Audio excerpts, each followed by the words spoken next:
Good morning, Miss Effie and all of my friends. How are you, everyone? I hope all of us are well. Let me introduce myself. My name is Teresia Octavia P.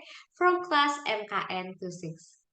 In this presentation, I would like to talk about the voluntary disclosure program.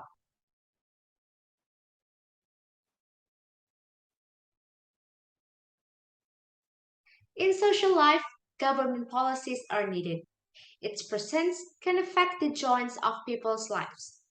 Government policy is a declaration of the government's political activities, plans, and an intention related to a particular case.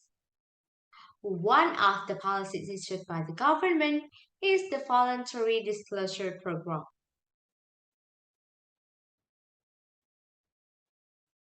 Based on the DGP website, the Voluntary Disclosure Program is an opportunity for taxpayers to report or disclose tax obligations that have not been fulfilled voluntarily through the payment of income tax based on the disclosure of assets. So, what are the benefits of participating in this program? There are the benefits include. In the first policy, the benefits that can be felt are first, not subject to sanctions in Article 18, Paragraph 3 of the Tax Amnesty Law 200 of underpaid income tax.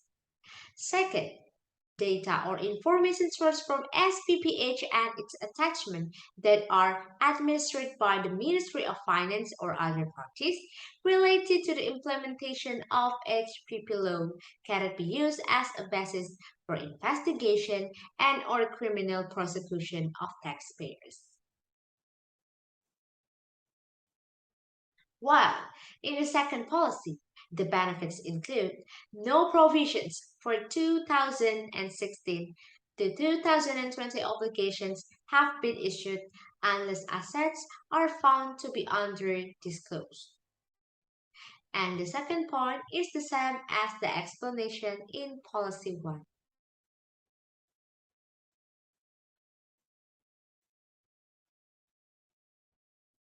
To join this program, taxpayers can use a special application available on the DGP online page. This application can be found in the service option on the online DGP page. There are 5 steps that taxpayers need to do in using this voluntary disclosure program application. The first thing you can do is log in by filling in your tax ID number, password, and security code. After that, move to the Download Viewer menu and please download the available form.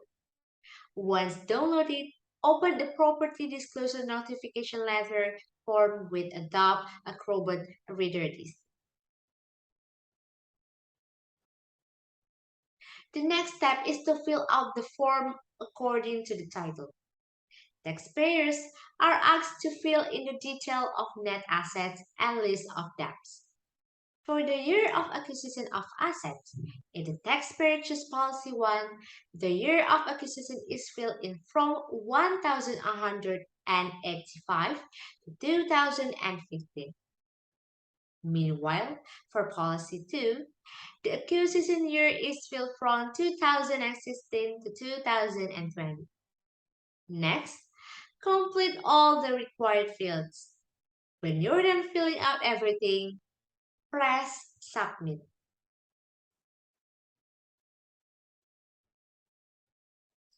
If there is an underpayment of tax, select the payment menu to create a billing code. On the payment menu, there are 3 options, namely creating a billing code in the application, payment confirmation for the billing code, and finally payment confirmation for the billing code that was created independently from outside the application. If the taxpayer chooses to generate billing code through the application, select Not Yet on the payment menu. The billing code will appear on the billing data information. Next, make a payment for the billing code through the Perception Bank. After completing the payment, select the payment menu again and then select Already. After making payment for the billing code created in the application, the taxpayer's payment will be verified by the system. If the amount of payment is in accordance with the amount of underpayment stated in the application, the taxpayer can send the form by clicking Send SPPH data on the drop menu. After the process is successful, the taxpayer will receive a notification via email that the taxpayer has followed the voluntary disclosure program.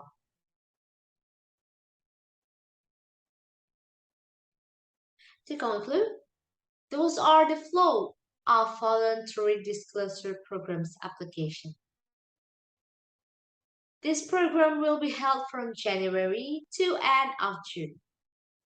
For taxpayers who still have tax obligations, let's immediately join the voluntary disclosure program.